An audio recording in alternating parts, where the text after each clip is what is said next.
Hey guys, welcome and welcome back to the channel. If this is your first time seeing me, I am Estelle and a warm welcome. Yes, if this is your first time coming across our channel, consider subscribing and giving this video a massive thumbs up if it's of help to you. Okay, so as you might have seen from the title, on today's video I want to share with you some of the questions I had at my K1 visa interview and how I answered the questions and possible questions you might be asked at your K1 visa interview and how you should answer them. Okay, so if this is something you're interested in, let's dive right into it.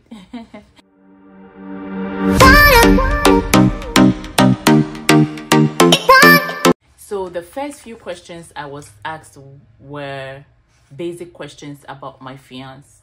Okay, so they asked for his full name, his date of birth, his occupation. Okay, so you have to know all these things. Of course, if you've been in a relationship with someone, this is something you should familiarize yourself with. I know some of us are not good with dates, okay, but for the sake of this process in this interview, you should know your dates of head. Okay, so you must know your fiance's or your fiance's full name, date of birth, and his or her occupation. Also, they asked of his family. They asked how many siblings he has, the name of his siblings, and what is his position in the family, if he's the firstborn or the lastborn and stuff like that. Another question I was asked was where he lived.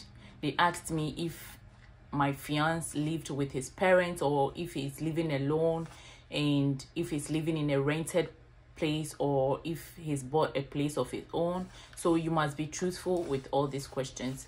So I answered that, oh, he's the firstborn, he lives alone, he doesn't live with anyone, he lives alone, and he has his own place, he's not in a rented apartment. So you have to know all these things. So I know some of, well, depending on the number of years you're dating, all this information is basic information you should know about your partner. And one thing you should do is that these are direct questions. So if they ask you, just be confident and tell them directly. Do not go beating about the bush. Also, don't fidget. You know your partner better than the interviewer does. So this is the time to tell your story. This is the time to tell your love story. They are not the ones going to tell it for you. So just be confident and go straight to the point. Another question I was asked was when and how you met.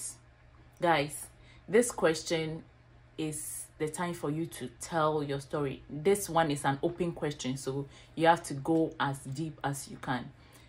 This is not the time for you to be telling fairy tale stories or think of movies you've watched or how you thought you could have met. No, go make sure, because you've already provided information, they are just trying to verify if all this information is true. So do not go telling other stories, just go straight to the point. How you met, exactly how you met, just do that. Tell them, oh, maybe if it's online, tell them online the date you met and how he or she said hi first and stuff like that. You know, just make it interesting and tell your story interestingly, not boringly. Yeah, tell your story, not someone else's story. This is not the time for you to go and be telling how a friend met his or her fiance because you like that story. You're now going to tell. No, don't do that. Then I was asked our first in-person meeting, how it was.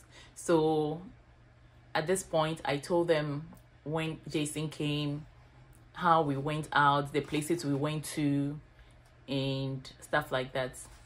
Also, as I said, tell them everything you did, activities and all, not any adult stuff you might have done. No, not that, but activities you might have undergone, places, fun places you might have visited and stuff like that. Okay, yeah. Another question I was asked was if I have met his parents. So I told her no, and I used the opportunity to tell her. I had a female interviewer, so I told her no, and I used the opportunity to tell her that I was preparing to actually come to America and come and meet his parents and see his way of life and familiarize myself with his environment when COVID happened. So I wasn't able to come. And she continued to ask if Jason had met my parents, and I said yes. One of the main reasons why he came to see me the very first time was to actually see my parents, to make his intentions known, that, oh, I am the man in your daughter's life. Yes. And yeah, so he met my parents. Another question I was asked was if we've had any disagreements. Yes, so I proceeded to say yes. As any healthy relationship, there are disagreements in every relationship, and ours is not an exception.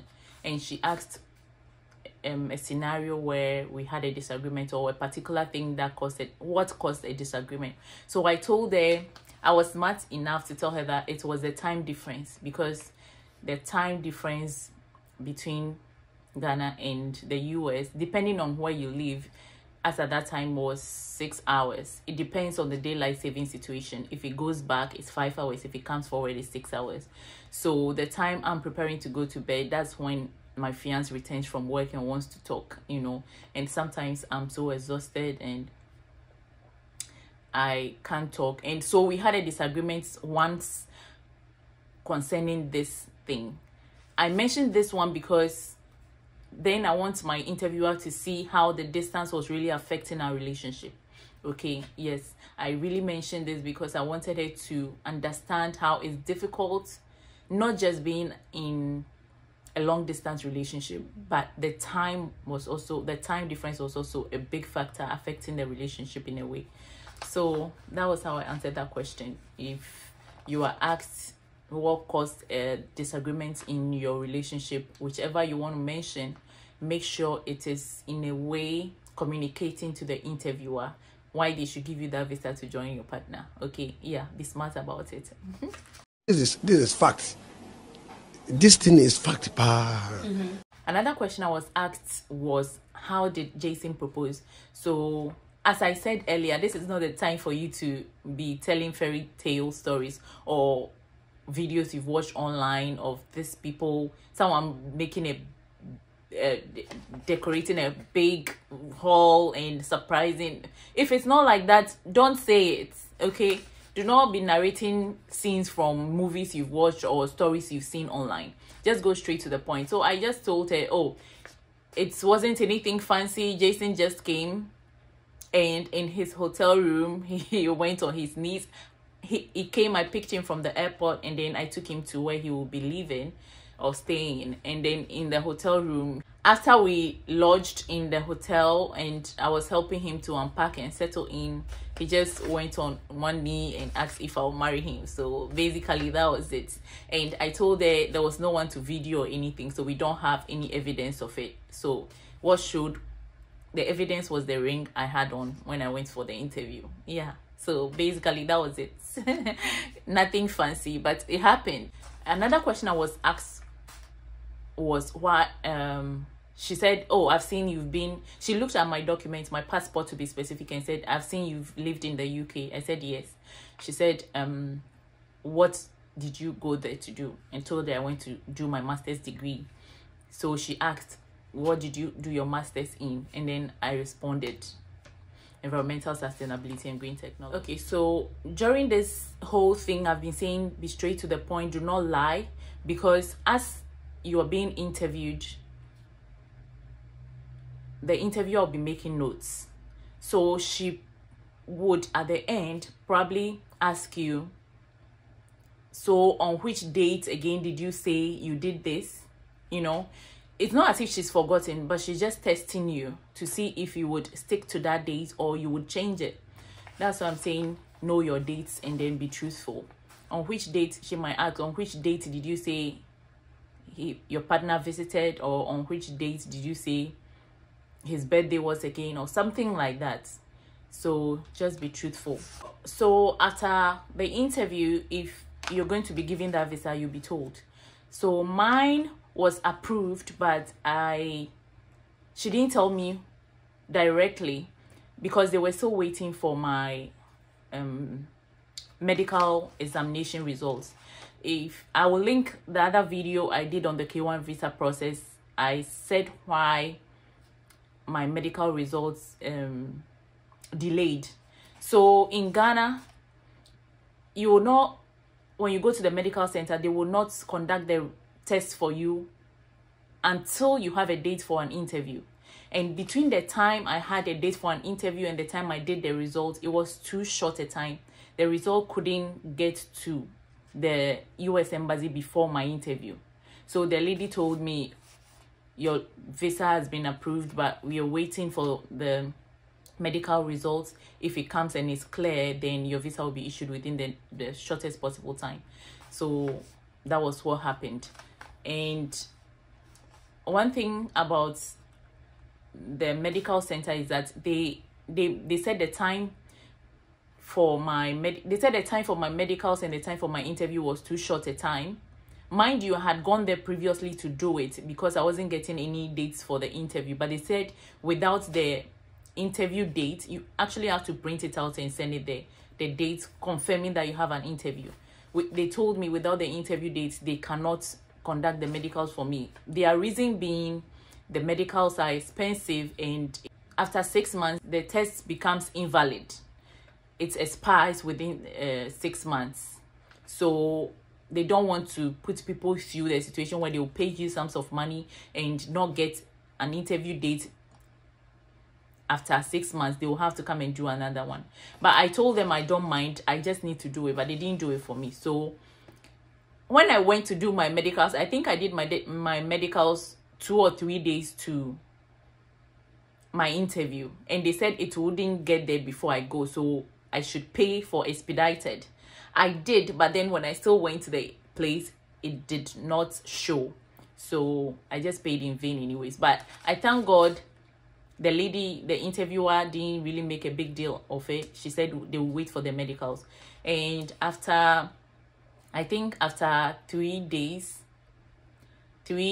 after my interview, or 2 days after my interview, I got a confirmation to go pick up my passport and that the decision was ready. Yeah, so I wish you guys all the best in your interviews if you are on this journey.